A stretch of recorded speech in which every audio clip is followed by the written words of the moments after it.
монголчууд бол авьяаслаг монголчууд бол олон зүйлийг айл гэр бүхэндээ Монгол улсын иргэн бодоо сууж идэг учраас ихэнх нь давтчихж байгаа байх. Энэ бүхнийг бид нар бас сонсч энэ хүрээгээ тодорхойлох гэж ингэж л оролцож байгаа.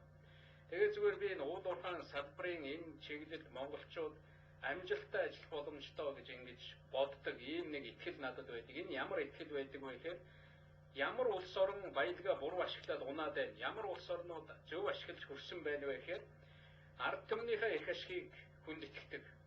Тэр дуу хоолойг сонсч чаддаг нээлттэй улс орнууд амжилтанд хүрсэн байна. Европ тэр Норвег гэж яриад байна, тийм ээ. Одоо тэр Австрали гэж ярьж байна, Канада гэж ярьж байна. Үнэхээр ардчилсан нээлттэй ийм системтэй ард түмнийхээ дуу хоолойнд үндэслэж шийдвэр гаргадаг.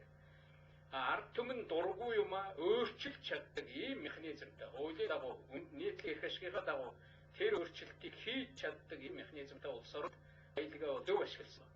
Тэгэхээр Монгол энэ замаар явж Монголын ард түмэн энэ сонголтыг хийсэн санаандгүй биш байх гэж бодож. Тэгэхээр сонголтыг их ашиг нийлж бид явж таа.